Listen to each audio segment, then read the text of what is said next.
sudah melakukan misalnya kalau kita lihat ya, kalau misalnya Hari Kartini atau perayaan kemerdekaan itu anak-anak memakai baju adat kan. Ya. Nah itu tuh salah satu bentuk pendekatan kontribusi ya, pendekatan kontribusi.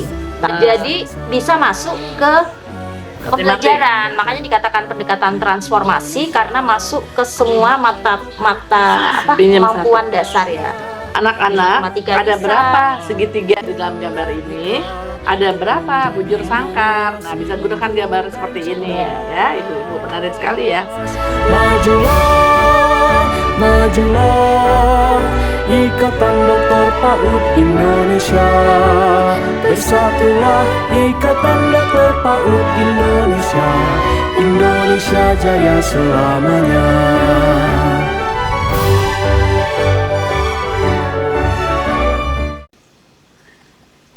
Salam sahabat-sahabat Ikat Paudi, dimanapun berada. Di hari yang bahagia ini kita akan bersama-sama menyimak satu paparan, satu kisah, satu cerita dari seorang sahabat kita, sahabat kami, yaitu adalah Ibu Dr. Rostrianawati Sukmono. Apa kabar, Bu? Baik, alhamdulillah sehat. Gimana Bunda? Baik-baik aja. Dan hari ini kita akan ngobrol pintar atau ngopi dengan tema yang sangat-sangat menarik ya. Kita sudah beberapa kali sebelumnya berbicara tentang multikultural, tapi kali ini kita akan berbicara dalam bentuk implementasinya. Jadi transformasi ya Bu ya, nanti akan dijelaskan. Bagaimana negara kita yang begitu kaya, begitu beragam, tapi kita harus bersatu. Unity in diversity, bersama dalam keberagaman. Nah, nanti kita akan dengarkan bagaimana ya caranya menyampaikan, memberikan pemahaman melalui proses bermain kepada anak-anak usia dini kita, dimanapun, di rumah kita, mungkin terhadap cucu kita, anak kita, sehingga keberagaman ini multikultural sudah menjadi bagian daripada kehidupan kita. Jadi tidak lagi sesuatu yang rasanya aneh ketika baru diajarkan kita dewasa ya. Boleh Ibu, kira-kira bagaimana saya juga ingin belajar. Jadi kalau multikultural kan memang harus diajarkan sejak dini ya, penting banget. Kenapa harus sejak usia dini itu? Karena kalau kita ini kan tadi disebutkan bangsa yang multikultur, yang beragam ya. Jadi sikap yang sangat diperlukan itu kan toleransi. Nah, basic sikapnya itu adalah kesadaran tentang keberagaman atau diversity awareness. Nah, itu munculnya di usia 5 tahun. Oh, di 5 tahun ya? Iya, di 5 Kenapa tahun. kalau sebelum 5 tahun nggak bisa gitu? Sebenarnya sebelum 5 tahun itu, di usia 2 tahun itu, 3 tahun, anak tuh sudah melihat kalau dia dengan bayi atau anak lain itu beda. Dia melihat dari fisiknya, mungkin dari warna kulit, dari rambut atau apa. Nah, tapi kesadaran itu baru munculnya di 5 tahun. Oh ya. Jadi kalau misalnya sebelum 5 tahun itu ditanyain tentang keberagaman itu, dia jawabnya nggak nyambung dengan yang kita tanyain gitu. Perkembangan kognitifnya belum sampai situ ya? Belum. Jadi misalnya dia, aku nggak mau main sama yang hitam gitu. Kalau ditanyain, kenapa nggak mau main sama yang hitam gitu, dia jawabnya, ibuku tuh hitam tapi cantik. Kan nggak nyambung ya? Nggak nyambung. Ya, karena apa dia kaitannya gitu ya? 5 tahun gitu. Nah, di situ kan kita harus pandai-pandai gimana supaya anak itu menyampaikannya itu tidak dengan cara yang negatif. Karena ini kan fondasi ya. Iya, betul. Nantinya itu akan jadi sikap yang menetap, jadi toleransi itu di usia 11 tahun. Oh, jadi dimulainya 5 tahun. 5 tahun. Kalau 5 tahun dia sudah kelihatannya seperti apa? Sudah lebih memahami contohnya? Jadi kalau 5 tahun itu kan baru muncul kesadaran. Nah, nanti di masa jeda antara 5 ke 11 itu ada yang namanya masa orientasi ya. Di SD itu. Apakah dia ke arah yang negatif, ungkapan yang negatif, atau yang ke positif? Nah, di sini orang tua, guru, atau orang dewasa lain kalau melihat anak mendengar anak menyampaikan sesuatu yang negatif, kemudian dibiarkan saja atau nggak diarahkan, dibimbing untuk menyampaikan yang positif, itu nanti kalau sampai batas di usia itu kemungkinan anak itu bisa jadi intoleran. Jadi sudah lebih sulit ya kalau nanti dirubahnya ya. Kan ada waktu tuh untuk kita mengarahkan. Tapi kalau kita nggak sadar bahwa awareness-nya muncul 5 tahun, terus itu muncul, terus kita biarkan saja ada anak itu melakukan bullying, dia menghina temannya, dibiarin gitu kan. Nah, itu lama-lama nanti kesananya akan berkembang menjadi anak yang intoleran. Terus kita kan, anak itu kan niru ya, peniru yang ulung. Jadi ketika dia ngelihat misalnya orang tuanya atau orang lain itu memperlakukan orang lain yang berbeda dengan kita, apakah itu fisiknya atau suku atau etnisnya, Atau dengan cara yang negatif, anak itu ngikut. Dia melakukan istilahnya Copying, sikapnya itu jadi bias ya. Jadi Hmm. misalnya jadi bisa melakukan diskriminasi. oh, nah Bisa. jadi Nah, seperti itu. Nah, jadi artinya kita sebagai para pendidik PAUD ini untuk memberikan pemahaman bukan saja pada anaknya, tapi juga kepada orang tuanya melalui parenting ya. Nah, teman-teman lihat deh, tadi Ibu Ros sudah bilang dari umur 5 tahun. Dengan usia PAUD kan sampai 8, artinya 3 tahun nih. Kita sebagai para pendidik PAUD harus serius-serius sekali Iya. sebelum terlanjur untuk sulit dirubah. Ibaratnya masih di moldnya tuh masih kalau kita bikin itu memungkinkan. masih bisa dibentuk. Kalau sudah lewat itu lebih susah. Jadi kita harus sama-sama memahami ini, pihak orang tua, nenek, kakek, saudara, om, tante, Iya. supaya bisa sama-sama membantu dan memberikan contoh juga. Kalau enggak, biarpun gurunya di sekolah mengajarkan, tapi tidak di rumahnya tidak didukung, ya itu juga ya Bu, susah berhasilnya ya. Iya. Terus gimana Bu? Jadi kalau itu lewat kan kita berarti sayang ya, dan kenyataannya itu kan kalau memang itu penting tapi tidak ada tindakan nyata, hanya berupa wacana. Kan pendidikan multikultural itu kan berarti sesuatu yang sangat urgen dibutuhkan ya, karena masa itu kan awal munculnya.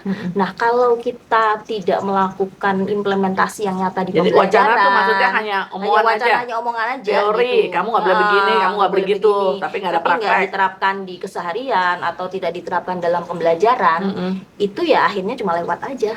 Oh, Ya, sayang jadi banget. kan anak nggak apa ya, ketika dia melakukan hal yang negatif tapi tidak ada tindak lanjut, Jadi nggak dan masuk dia ke hati tidak ya. kan ada pengetahuannya juga, harus ada pengetahuannya, keterampilan, sikap. Nah, itu yang perlu kita implementasikan. Nah, nanti jadi kalau Bu Ros ini kan sebagai dosen juga ya Bu ya. Sekarang Ibu masih dinas di mana Bu? Coba jelasin Di sedikit. Universitas Trilogi, di Nah. pendidikan guru pendidikan Anosya Dini. Nah, dia kan Ibu juga Iya. harus mengajarkan ini kepada Iya. mahasiswanya ya. Kita ajarkan khusus dalam mata kuliah pengembangan pendidikan multikultural. Nah, nanti murid-muridnya Ibu ini mengajarkan ke siapa lagi? Ke guru PAUD Ke ya? guru, kan mereka juga guru, ada juga mereka mungkin kepala sekolah atau pengawas dan lain sebagainya. Oh, jadi Kemudian mereka- dia atau pengelola ya, kemudian dia nanti akan Praktek langsung jadi mereka ya? Iya, karena kan ini sebenarnya kalau pendidikan multikultural itu kan sistemnya nggak hanya misalnya hanya di sekolah atau di rumah saja, itu jadi harus saling terkait ya, jadi di rumah juga, di sekolah, kemudian masyarakat, dari lingkungan terkecil keluarga kemudian sekolah dan lingkungan masyarakat. Jadi nggak bisa hanya di salah satu, tapi minimal kalau kita coba implementasikan di sekolah itu nanti kan akan kita mengadakan parenting, orang tua jadi tahu, masyarakat sekitar kan juga sebenarnya sudah mulai menyadari pentingnya itu. Jadi nanti melalui ilmu yang Ibu ajarkan ini bisa untuk guru-guru PAUD Iya, ya. betul. Kadang mereka akan bertemu langsung dengan anak-anaknya. Tapi juga bisa loh untuk para orang tua maupun nenek kakek yang di rumah untuk kita dengarkan sama-sama seperti apa. Ini nanti akan di proses implementasi yang akan disampaikan oleh Bu Ros ini hanya sebagai rujukan. Kalau kita nanti dibuat sendiri atau dikreasikan sendiri, itu bisa ya Bu ya? Iya, dan sebenarnya masyarakat sudah melakukan, misalnya kalau kita lihat ya, kalau misalnya Hari Kartini atau perayaan kemerdekaan itu anak-anak memakai baju adat kan. Iya. Nah, itu tuh salah satu bentuk pendekatan kontribusi ya, pendekatan kontribusi. Tapi kan kadang hanya sempat dibahas sedikit, hanya anak-anak pakai, kemudian lihat oh beda, ada macam-macam beragam, tapi untuk bagaimana tindak lanjutnya ke pembelajaran kan belum ada. Iya. Nah, itu udah dilakukan sebenarnya untuk pendekatan yang kontribusi. Kemudian yang pendekatan edisional juga udah dilakukan. Jadi misalnya sudah diangkat nih di dalam pembelajaran itu ada misalnya mengangkat tentang budaya lokal, mengenalkan pakaian, kemudian buat pakaiannya, kemudian dibuat boneka dan lain sebagainya. Tapi itu saya katakan sebagai edisional karena baru satu budaya saja. Gitu. Menarik, jadi saya juga lihat boneka-boneka ini dibuat sendiri nih sama Ibu Ros. Ya, betul. Lucu sekali nih, lihat nih. Jadi harus bisa, apa sih namanya kita dulu kalau sekolah pekerjaan karya ya? Apa Iya, namanya? betul. Prakarya. Prakarya. Prakarya. Nah, prakarya, lihat nih teman-teman, lucu banget ya.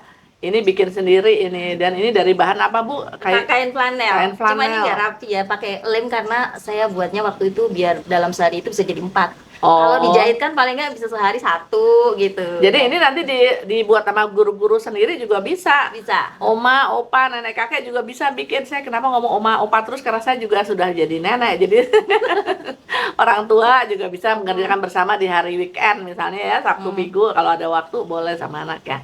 Oke.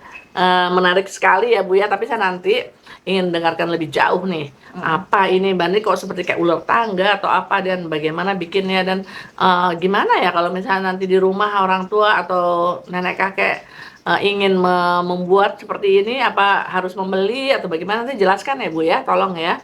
Oke teman-teman, masih menarik banget dan kita akan berbicara lebih panjang lagi tentang multikultural di negara Indonesia ini yang tercinta.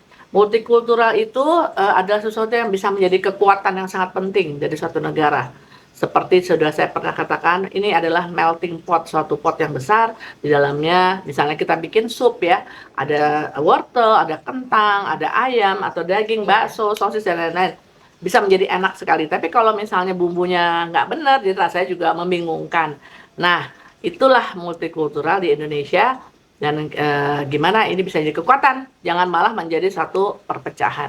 Harus diajarkan sejak usia dini. Betul. Oke Ibu, kita minum dulu deh, nanti kita teruskan lagi ke yang lebih menarik, lebih mendalam lagi. Halo teman-teman, ketemu lagi. Kami berdua baru habis mencicipi ini. Ini juga termasuk makanan yang merupakan multikultural ini juga ya, apa namanya, Beragam. multikultural juga, beragam, dan ini ada akulturasi ya Bu ya. Ya, ada percampuran Ada budaya. percampuran. Jadi multikultural Indonesia ini kan bangsa yang sudah tua ya, dari mulai datang awalnya Proto Melayu, Retro Melayu, lalu ada keberagaman, masuknya Hindu, masuknya Islam, lalu kita juga pernah jadi negara yang dijajah, dikolonialis oleh Belanda. Jadi beragam sekali. Sulit mengatakan seseorang misalnya dia murni Jawa. Kita nggak Iya, tahu, betul. dulunya dia ada Chinese-nya mungkin, ya kan? Iya. Nah, ini adalah ini saya dibawain sama Ibu Ros, mochi. Mochi ini kira-kira kalau menurut Bu Ros ada percampuran dari mana nih Bu? Ya, ini kan dari apa? Kalau lokalnya itu kan dari apa? Budaya lokal dari Jawa Barat ya, ya, banyak. Sunda mungkin ya. Di Jawa Tengah juga ada. Jadi nggak, lokalnya itu nggak hanya di satu tempat biasanya. Misalnya di Jawa Barat ada, di Jawa Tengah ada, di tempat lain juga ada. Iya. Kemudian secara apa namanya, dari budaya apa global ini juga ada. Jadi kan dari mungkin dari Jepang atau Namanya mochi ya, mochi kayak mochi gitu, kayak Jepang ya, ya, jadi ini ada budaya global juga yang ada di situ. Kemudian sebenarnya kalau untuk multikultural itu, kita itu sebaiknya kan, kita ini adalah unsur budaya ya. Jadi kalau kita mau mengangkat dalam pembelajaran itu dari unsur-unsur budaya yang ada di kita, awalnya dari situ. Makanan pun juga ya, keberagamannya. Yang ini salah tape satunya. nih, ini tape dari Jawa Timur. Ini kebetulan dapat kiriman dari teman dari Jember. Nah inilah tape Jember yang terkenal enak sekali. Ini lagi Ya, banget. nanti Mbak harus coba ya. Kayaknya enak banget. Oke. Saya boleh nggak, saya sambil nyobain ini, saya mau Ibu jelasin implementasinya. Ini kok canggih sekali, buatnya dari mana? Silakan Mbak Ros. Iya, oke. Jadi kan kalau kita untuk pendidikan multikultural ini kan kita sebenarnya, kalau tadi saya bilang unsur budaya ya. Nah, unsur budaya itu kalau untuk multikultural Indonesia tadi yang juga disinggung tentang melting pot, sebenarnya kalau di Indonesia itu agak beda multikulturalnya. Jadi multikulturalnya itu kalau di Amerika melting pot itu kan ras ya, antara ras kulit putih dan kulit hitam. Tapi kalau di Indonesia itu sebenarnya karena keberagaman suku atau etnis dan budaya. Ya, jadi ini yang unik ya, karena suku di Indonesia itu kan banyak ya, sampai 1331 suku kalau nggak salah. Dan itu masih ada sub-sub sukunya. Nah, keberagaman itu munculnya dari keberagaman suku dan etnis kalau di Indonesia. Jadi bukan karena ras atau bukan karena keberbedaan latar belakang ekonomi seperti di Inggris gitu enggak. Tapi kita itu karena keberagaman suku dan etnis. Nah, keberagaman suku dan itu aja etnis, udah banyak sekali ya. karena Menyangkut tadi, bahasanya, ya, makanannya, pakaiannya. Karena kan ada banyak tadi migrasi yang masuk ke Indonesia ya. Nah, ketika kita mau mengimplementasikan dalam pembelajaran, ini kan saya tadi diceritakan kita buat ya. Jadi Karena apa? Media multikultural kita itu masih terbatas. Misalnya contohnya boneka. Boneka itu kita kan hanya satu warna ya, warna kulitnya kan satu. Ya. Padahal kalau kita mau mengajarkan multikultural itu minimal ada keberagaman, minimal ada 4. Sebenarnya 4 ya. Kalau 2 atau 3 itu masih dikategorikan kurang beragam. Jadi kita paling nggak ini kayak seperti boneka yang kita buat ini ada 4 warna kulit ya. Jadi yang ini tuh Indo Belanda, jadi kayak apa krem gitu ya. Kemudian ini ada etnis Cina ya, agak kekuningan. Kemudian yang ini itu Arab ya, Arab itu coklatnya lebih gelap. Kemudian yang ini tuh sebenarnya Jawa sawo matang. Mungkin kalau Papua juga bisa dibikin dong. Bisa. Kemudian yang ini Melayu, ya. Banjar, suku Banjar. Bikin atau satu Melayu. lagi Mbak Ros yang Papua. Ya, dan ini ketika kita membuat bonekanya ini kita sesuaikan dengan topiknya ya. Jadi kalau kita mau masuk ke pembelajaran itu kan biasanya kalau teman-teman di sekolah itu kan bikin modul ajar, bikin perencanaan dulu melalui pendekatan, misalnya pendekatan project ya. Nah, ketika membuat itu tentukan dulu yang pertama adalah topik multikulturalnya, mau ambil topik apa ya. Ini misalnya saya kasih contoh. Kita ngambil misalnya topiknya kan rumah ya, ini kan ada berbagai macam rumah ya, topik rumah, kemudian Mana yang berbagai macam ini kan rumah, ada mana? rumah nih di sini, Nah, ada ya, coba- rumah-rumah coba dijelasin, Arab, Bu. rumah ini, nah bangunan ini kalau kita mau ambil topik multikultural, kita bisa ambil misalnya indahnya keberagaman di kota lama, jadi ini kan kota lama, ya. Yang ini nanti belakangan. Setelah Sebelumnya kalau kita mau menerapkan di apa namanya di kelas itu kan belum tentu kita punya media ini ya. Kalau ini kan media yang memang dibeli, ya. Ini memang kita yang buat, saya yang buat. Kemudian nanti dibeli. Tapi kalau misalnya guru mau membuat sendiri itu bisa. Jadi saya kasih contoh yang dari barang-barang yang sederhana ini, ya. Jadi dari ini anak-anak juga selain gurunya yang buat, anak juga bisa buat bonekanya. Oh, anak Kita juga bisa. sediakan Bahan-bahan 4 warna, nanti dia akan memilih sesuai yang dia suka. Kemudian kita tanya, kenapa buat ini suku apa, etnis apa. Anak-anak kan sebelumnya udah diceritain dulu. Kemudian dia itu akan membuat, oh saya buat orang Banjar karena ayahku orang Banjar ya. Jadi di kota lama ini ada suku Jawa, suku Banjar, suku Melayu, kemudian ada etnis Cina, etnis Belanda, etnis Arab. Nah, jadi kebetulan kenapa nggak dibuat Papua yang tadi? Karena kebetulan di kota lama settingnya ini tidak ada dari suku Papua. Tidak dari sana nggak ada. Jadi kita membuatnya sesuai dengan yang ada di topik yang kita angkat. Jadi ketika kita mengangkat itu nggak hanya bisa misalnya karena ini dilakukan kota lama itu kebetulan di kota Semarang, hanya suku Jawa saja nggak bisa. Kan kita multikultural. Jadi di kota lama ini ternyata ada keberagaman suku dan etnis. Tapi kita yang bikin ini siapa? Nah awalnya kan ini pengembangannya. Oh, Jadi pengembangan. awalnya itu saya buat setting sederhana. Jadi anak juga buat bonekanya. Anak buat bonekanya, kemudian guru buat bonekanya, kemudian rumah-rumah ini kan kita contoh. Nanti anak juga buat sendiri. Dia menggambar, melukis. Kemudian ketika proses itu kita tanya ini kenapa membuat ini. Jadi biasanya anak-anak itu ada kecenderungan dia suka membuat yang misalnya kalau yang suku etnis itu dia suka yang warna kulitnya itu terang. Nah alasannya apa? Gitu kan kita tanya. Jadi kita kayak ngobrol lagi buat apa. Jadi nanti dengan board ini seperti ular tangga ya. Itu jadi ini seperti ular tangga ya untuk bermain. Jadi kalau yang ini tuh pengembangannya belakangan. Jadi setelah ini kan nantinya untuk orang tua atau sekolah kalau memang mau ini kita kembangkan. Jadi yang awalnya itu kalau misalnya mau menerapkan guru bisa memakai bahan-bahan yang sederhana buat kartu, buat apa. Ini kan semua dari barang bekas ya. Bisa dibuat nggak mahal gitu. Nah, tapi ketika kita kan berpikir nantinya masyarakat itu kan juga perlu mengajarkan ke anaknya ya. Jadi kita ngembangin board game multikultural. Jadi kalau kita lihatnya ada gereja Belenduk, ya, ada rumah Banjar, ada apa lagi nih, rumah Jawa, rumah Joglo. Jadi teman-teman ini aneka gambar-gambar ini menarik ya.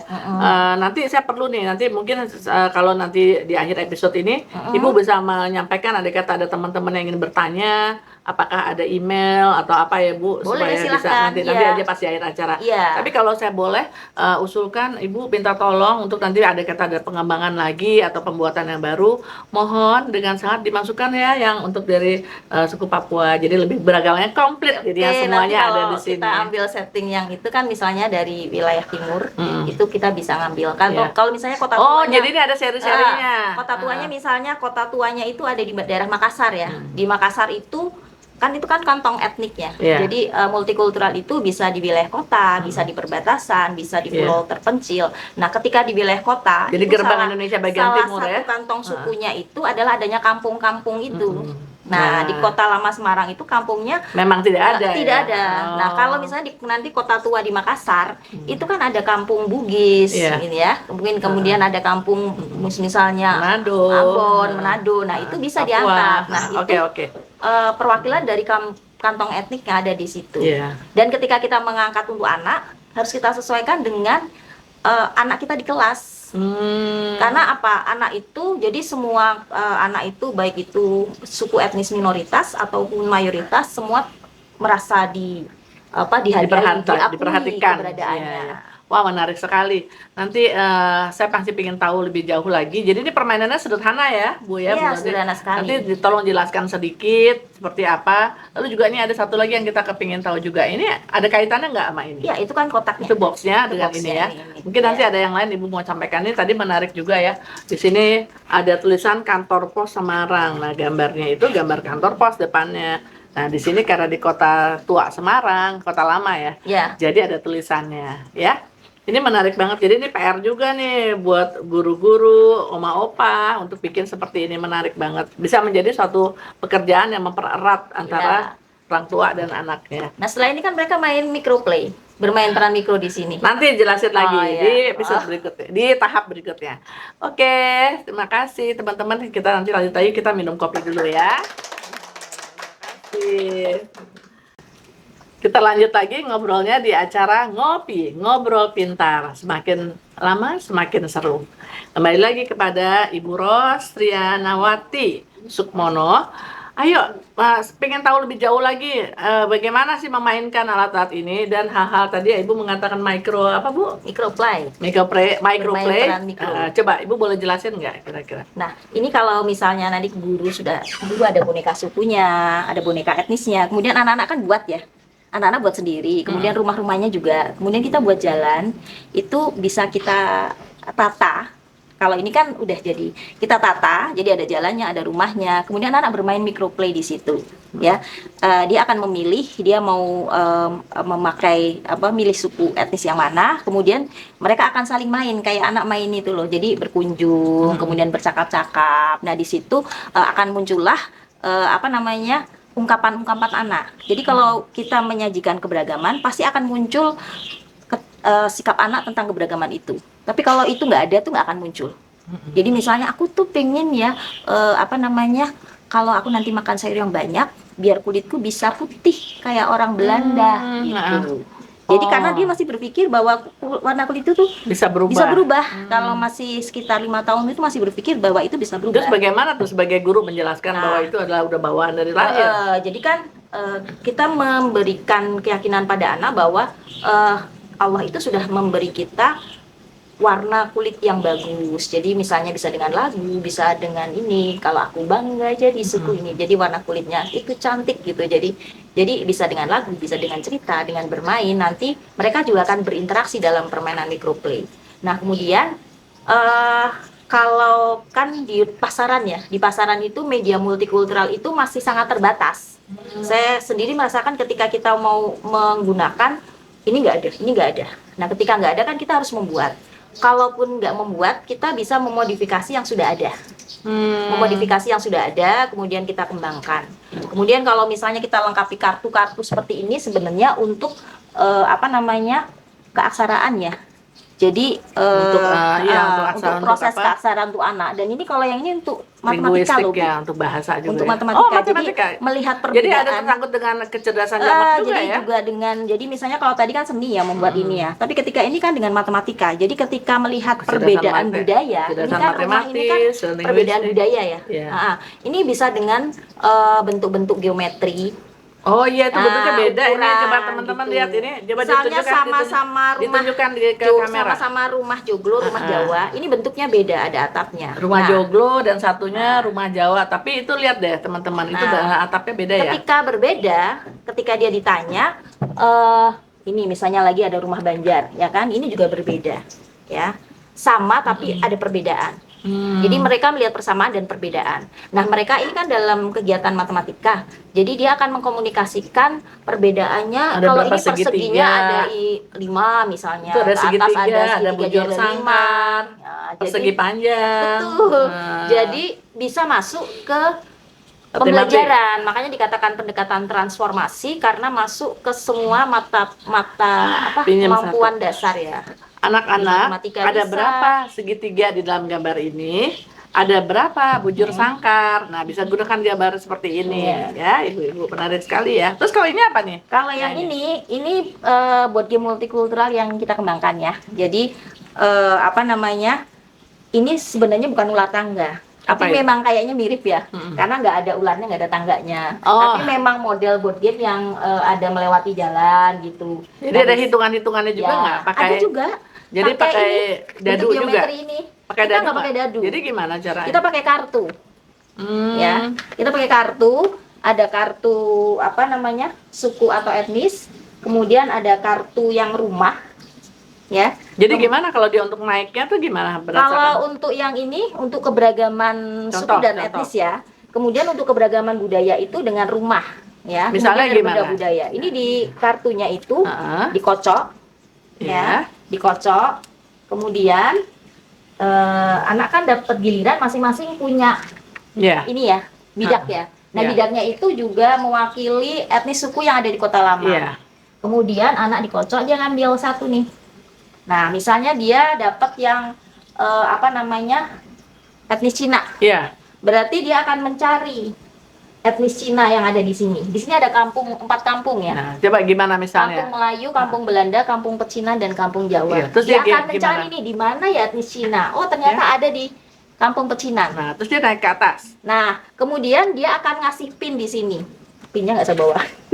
Ditaruh pin di sini. Kemudian dia nyari lagi di Kampung Melayu ada nggak ya etnis Cina? Oh, ada ternyata, karena di Kampung Melayu ada. Oh, ditaruh situ. Di Kampung Belanda ada nggak? Jadi Oh, dia tidak nggak, ada. jadi dia nggak naik ke atas ini enggak ya? Ini hanya gambar aja jalanannya itu ya. Nah, nanti yang dia dapat dia hitung. Ada 1 di Kampung Pecinan, 1. Oh, Di Melayu oke. ada lagi 2. Di sini ada lagi 3. Oh, terus dia Terus masukin nyari kedua. lagi nih, ada lagi nggak? Oh, 3, berarti dia 3 langkah nih. 1, 2, 3. Oh, oke, menarik sekali. Ya, kemudian ada lagi misalnya nih, dia dapatnya bangunan ya. Iya. Ini gedung marba. Jadi ini perbedaan keberagaman budaya melalui bangunan. Kearifan lokal tangible yang bisa kita lihat. Kalau suku tadi intangible karena di keberagaman itu bahwa mereka itu guyup, Iya. gotong royong di kampung-kampung itu walaupun beragam, tidak terjadi konflik. Tapi kalau ini keberagaman budaya. Nah, dia ketika dapat ini kan ada gambarnya nih. Bentuk geometri. Nah, kita ambil dari bentuk geometrinya ini kemudian disusun sama anak. Disusun sama anak. Jadi kan visual spasialnya terlatih juga ya. Iya. Nah, setelah itu dia akan hitung nih yang hijau nih 1, 2, 3, 4. Nah, kalau ini berarti kan 1, 2, 3, 4 gitu. Oh. Nah, kalau pas dia dapat yang kereta, dia bisa naik. Oh, kalau pas sampai ke stasiun udah gini. Tapi kalau dia nggak pas ini ya dia jalan sesuai Oh, ininya. oke. Wow, menarik Satu lagi sekali. benda budaya. Benda budaya itu mewakili dari keberagaman budaya, ya, benda budaya. Misalnya nih ada gamelan nih. Nah, ada gamelan. Tunjukkannya ke sana, Ada Bu. gamelan. Nah, gamelan ini kita akan cari lagi. Mana ya gamelan? Ada di kampung mana? Oh, dia ada di kampung Kauman. Nah, kemudian Kampung Kauman ini kita letakkan di sini nih, dikumpulkan. Jadi ini adalah kerjasama. Nanti pin-pin yang terkumpul ini akan jadi mereka bisa masuk ke sini kalau ini semua sudah penuh. Jadi harus kerjasama. Karena kan berbagai keberagaman itu perlu disatukan. Anak-anak diajarkan seperti itu. Jadi bukan kompetisi, tapi teamwork, kerjasamanya. Mereka baru bisa masuk untuk mengambil peti harta ini, ya. Itu kalau semua pin benda budaya itu terkumpul. Oh ya, jadi mereka harus saling membantu ya. Iya, betul. Oke, bagus banget. Nah, teman-teman, ini menarik sekali ya. Nah, saya mau nanya nih, ini penting nih, tolong teman-teman catat juga ya. Andai kata ada yang tertarik ingin bertanya lebih jauh kepada Ibu Ros, itu bagaimana Bu menghubungi ibunya? Bisa lewat HP, bisa. Boleh ditolong sampaikan? 0822 11 480 969. Kalau misalnya mau ditulis di email, bisa ke rostri73@trilogy.it. Oke. Nomor teleponnya udah jelas ya, teman-teman. Diulang lagi Bu, sekali lagi pelan-pelan. 0822 11 480 969. Ya, terima kasih Bu Ros. Jadi teman-teman, Bu Ros sudah membuka diri, ada kata tertarik, ingin tahu lebih lanjut tentang hal ini, atau mungkin mau bertemu, mungkin kalau Bu Ros nggak sibuk, ada waktu, mau melihat langsung, boleh ya bertemu dengan Bu Ros. Tempat bekerjanya tentunya. Ya, terima kasih Bu Ros. Kira-kira ada lagi sebagai penutup yang mau disampaikan tentang multikultural ini? Kalau pesan ya, jadi kita itu sebaiknya memang mengajarkan pendidikan multikultural sejak dini. Karena diharapkan nantinya kalau mereka sudah dewasa, yang tumbuh adalah sikap toleransi. Dan sikap toleransi itu bisa diajarkan dengan mengenalkan keberagaman suku, keberagaman etnis, dan keberagaman budaya. Walaupun banyak keberagaman yang lain ya, ada keberagaman agama dan lain sebagainya, tetapi kita fokus ke keberagaman suku, etnis, dan budaya. Karena kita itu nasionalisme itu muncul dari situ. Jadi kalau ingin nasionalisme kita berkembang, kita harus merealisasikan pendidikan multikultural itu tidak sebagai wacana. Jadi tidak begitu saja ya. Benar-benar dilakukan karena itu nanti puncaknya ke sana adalah ke pengembangan nasionalisme. Identitas sebagai kelompok. Jadi kan multikultural itu kan pengakuan keberagaman suku, etnis, budaya.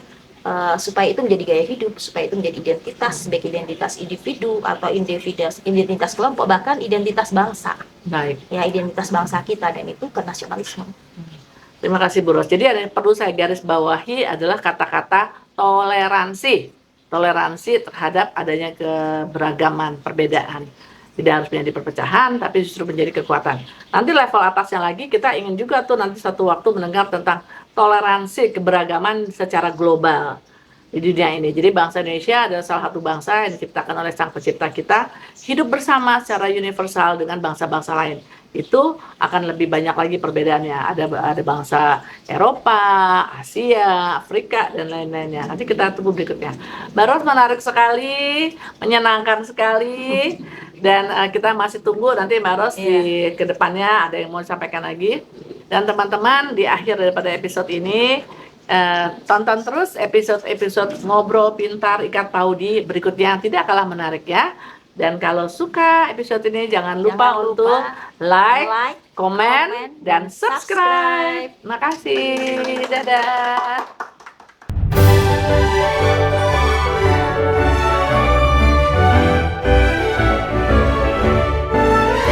Ikatan Dokter PAUD Indonesia, wadah perjuangan para dokter PAUD Indonesia, mengabdi berbakti untuk wujudkan generasi emas bangsa.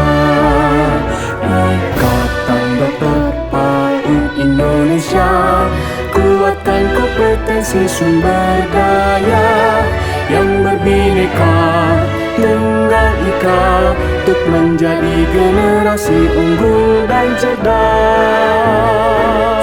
Majulah, majulah.